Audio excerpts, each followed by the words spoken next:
peeks around the corner to ensure no one followed. He throws the bag over the fence and hops over. We cut to the neighbor's house in the basement. Brooklyn, 19, sits at the desk in her bedroom in front of a huge monitor.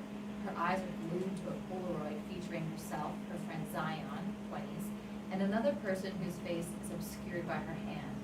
The intruder barges in her room and takes off his mask and Zion. He tosses the bag on the ground and plops himself on her bed, laying in silence as if replaying the entire thing in his head. Brooklyn scurries over to the backpack and peeks inside. Her expression widens. Holy fucking shit. I know. Are you okay? I don't know. I can't believe that just happened. You got pretty roughed up. You should see the other guy. Brooklyn grins. I take it the kid bought it. Bought it? Brooklyn, that kid's gonna need therapy. Right. Brooklyn looks at her monitor. On screen is a live camera feed of different rooms in Malik's house next door. We weren't supposed to touch him. That wasn't part of the plan. I know. It was nothing compared to Jade, though. I kind of feel that. Don't. Beside the monitor on her desk is the same Polaroid Brooklyn held earlier. With her hand out of the way, we see Jaden is the third person in the photo. Well, let's just sell it. We cut to Malik's house in the hallway. Jaden is lying on the ground while Malik looks over him. They hear a knock on the front door and Malik runs to answer it. And that's exactly what you did. Jaden looks over to his side. On the ground, there is a smashed photo frame featuring Malik and his father. Jaden looks at the father, then up at the ceiling. An unsettling grin appears on his face. Cut to black.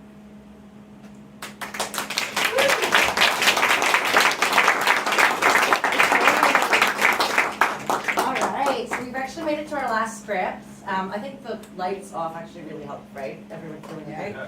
Okay, perfect. So our next script is Celibacy Club by Sarini Kumarasinghe. If you want to stand up, Sarini. Sarini, sorry.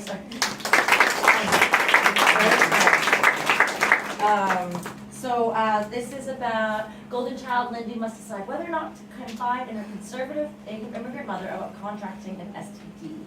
And for the kids in the room, if you or for the parents, there's just some sex talk. Sexual talk, right? Yeah, okay, sorry. Okay, great, so we'll get started, and again, that's, sorry. Lindy's bedroom, day. Lindy lies in her bed, drowning in an oversized Maytown University sweater, bags under her eyes. Marcia is perched elegantly on Lindy's desk chair. She looks immaculate. There's no reason to freak out. When have I ever needed a reason to freak out? It's a fair point. Marcia's phone vibrates. She picks it up. Okay, sure. Had to pick up what? I thought you already had. Take your time! The doorbell rings. Damn it. Lindy's bedroom, minutes later. On the bed rests a white bakery box. Lindy, Marcia, and Jen eye it suspiciously. Where's the... Jen pulls an open envelope out of her jacket pocket and hands it to Lindy. I just thought it would be less scary this day. What is it? I went to one of those bakeries that does baby shower cakes. Oh my god. That way, if it's bad news, at least you have cake. Oh, I can't handle this. So we cut a slice and the color inside gives us the results. I guess. I didn't really specify. This was a weird request already. There. Don't make me do this. Jen hands Lindy a butter knife. One step at a time, open the box, then cut the cake. They gather around the box. Lindy takes a deep breath, and inside is a cake. The frosting reads, "Congrats, it's a chlamydia." The knife clatters to the floor. Marcia grabs Lindy's phone and makes a call. Hi, can I speak to Dr. Noretti? She holds the phone to Lindy's ear. Middle-class residential street, day. Lindy, Marcia, and Jen stroll through their quiet suburban town, passing driveway basketball nets and garden gnomes on their way to an old-school pharmacy. When I had a yeast infection, I just kept the meds in my school backpack, and my parents never found out. I could try that. Or put them in a different bottle. Exactly. Is it really that serious? You don't get it, Marcia.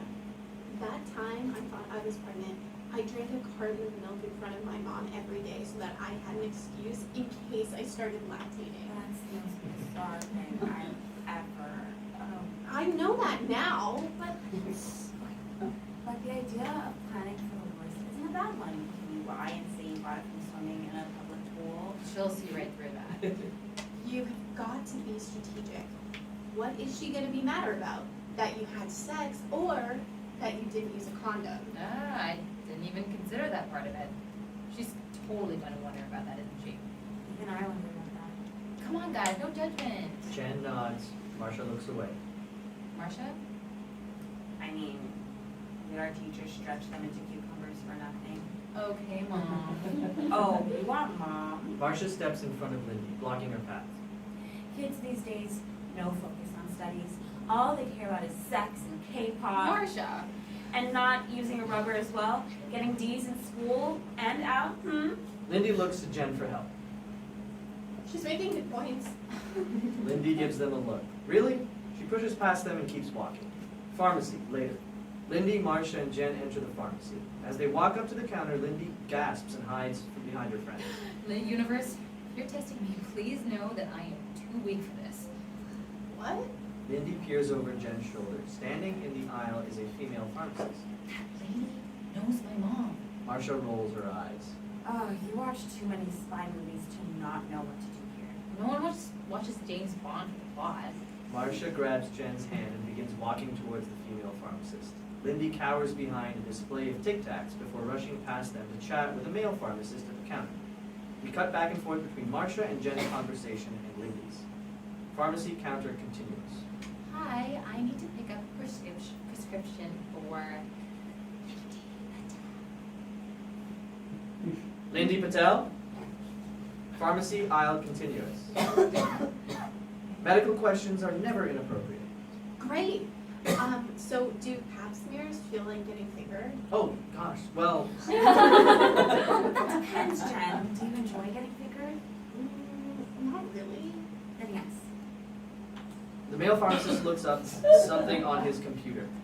It'll take about 20 minutes. Are you familiar with how to take these? What? No. One a day for 2 weeks.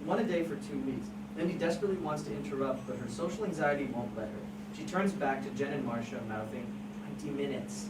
Make sure not to skip. Pharmacy aisle continuous. So, like a straw in a drink or no? We actually have a doctor on call that can answer these. She turns in Lindy's direction, and pharmacy counter continuous. Lindy dives behind a standing poster. Jen jumps in front of the female pharmacist's eye line. Can I get one right now? Immediate regret on Jen's face. Lindy takes a proper look at the standing poster. It features 3 smiling doctors, one of them a South Asian woman with the text reading, "No blame, no shame. STD testing available here." Ma'am? Sorry, chlamydia cramps. In the aisle behind her, the female pharmacist guides Jen back into the room. Lindy's kitchen, later. Lindy's finger swipes are frosted chlamydia. Lindy's finger swipes the frosted chlamydia off the cake and into her mouth. She cuts slices into it, then reconsiders and moves the whole box and some forks to the table.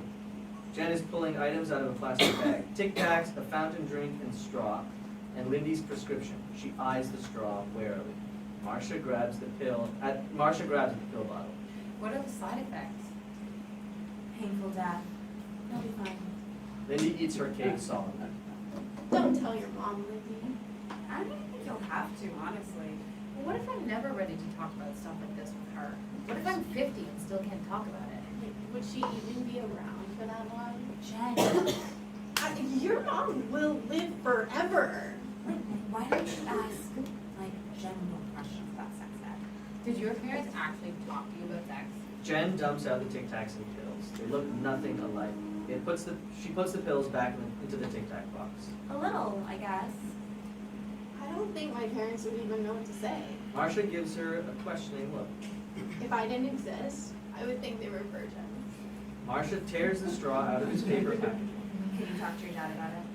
They all look at each other in unison. Ha, very funny. Marcia jams a straw into the fountain drink. Jen flinches. I just wished it didn't have to be a secret. And you're certain she would kill you for this? For having sex, I'm already picking flowers for the funeral. This is why I have all these fights in advance. I told my mom she'd have to deal with it if I came home pregnant. What? Was that before you came out? No, I'm still straight at home, but I have to live in fear of her. She has to live in fear of me. My mom would ship me back to China if I tried that. Jen hands Lindy the Tic Tac box. If she notices they look weird, just gaslight her. The doorbell rings. Foyer, evening. Lindy, Marcia, and Jen peer over at the front door as it opens, and Lindy's mom, Dr. Patel, walks in holding bags of groceries. Lindy hides the Tic Tac box behind her back. Hi, Dr. ladies. Patel. Hi, ladies. We were just heading to the park. Can Lindy join us? When she's done her daughterly taxes, Dr. Patel holds out the groceries to Lindy. Lindy awkwardly takes them, trying to hide the Tic Tac box as she does so. Dr. Patel takes her shoes off and heads to the kitchen. I'll be right there. Marcia flashes Lindy the empty pill bottle before slipping it into the plastic bag with the cake and drink. She and Jen take the bag and head outside. Kitchen continues. Dr. Patel washes her hands while Lindy puts the groceries on the counter and starts pulling things out. How is work? This patient today, very handsome. Business student. Good income, too. Oh, I swear to God. The two of them start putting the groceries in their respective spots around the kitchen. Nothing wrong with marrying rich, your father did. Lindy ignores her. Okay. Oh, there was also this young girl, younger than you, pregnant! Can you believe it? Lindy freezes. No contraception or anything. These modern kids, all they want is sex. I'm serious. You see it every week. Pregnant, birth control, crap. What are modern kids? Your Western crowd. I see the shows you all watch. Rowdy. And how do you deal with the Western crowd? Dr. Patel lets out a mock gasp. Why? Do you want to be a doctor? No, never mind. It's not too late. No! I'm tired. I tried. Lindy feels a bit more comfortable. She cautiously slips the Tic Tac box onto the counter amongst the groceries. Dr. Patel doesn't notice. That girl today must have been really stressed out. Hair all a mess, no shower in a week. Oh, wow. She's fine. These Canadian kids are always like that. Just need someone to calm them down, tell them it'll be okay. And not judge them, I guess. Well, there's nothing to judge. She made a mistake. It's not a big deal. They worry too much. Hey, can I? But I can't imagine what I'd do if my daughter was a slut. How do you even correct that? You can't call someone a slut. Oh, right. Yes, I forgot. You know what I mean. No value of themselves. Loose. Mom, you can't call someone... Oh, enough, Lindy. I'm still learning your words. I'm just trying to say that I'm glad you have better values than these Canadians. Is that so bad? Dr. Patel is about to move a box of cereal off the counter, which would reveal the Tic Tac box behind it. Lindy jumps forward and puts her hand on the cereal. I can put the rest away. Dr. Patel beams at her. Good girl. Dr. Patel walks out of the room. Lindy slips the Tic Tac box into her pocket. She puts the last of the groceries away. Lindy's house, later. Lindy steps outside, looking defeated. It's very impressive how proactive you were in dealing with your illness. Marcia and Jen are leaning against Lindy's garage. They whisper to each other as Jen sips from the fountain drink. I know you made a mistake. I'm proud of you for learning from it. But if you don't use protection, next time I will kill you. And please use a condom next time. Thank you, Mom. Jen hands Lindy the drink. Lindy opens the Tic Tac box and shakes out a pill. She swallows it with a gulp of soda. Jen and Marcia burst into applause. Lindy almost chokes. I hate you both. Marcia tosses the empty pill bottle into a trash can as the three girls head down the street. Fade to black.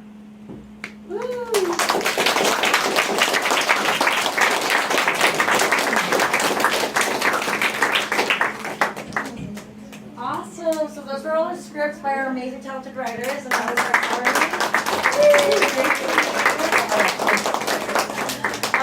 so we are ending a little early, which is great.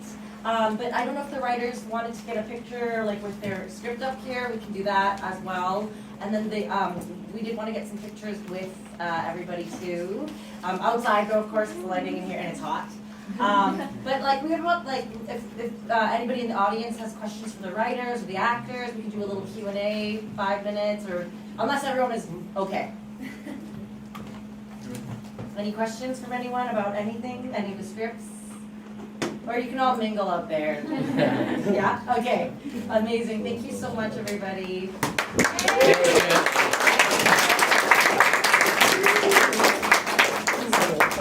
If everyone can just follow Eunice outside, maybe we can get a group photo of the writers together.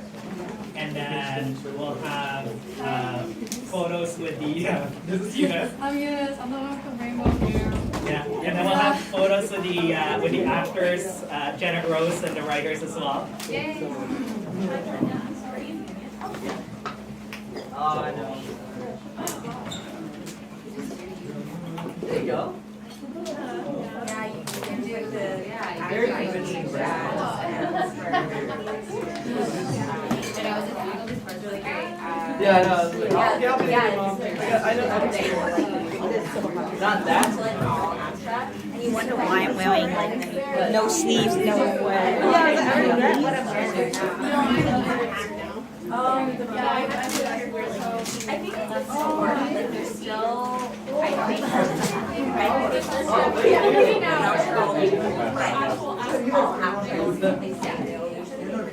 you so much.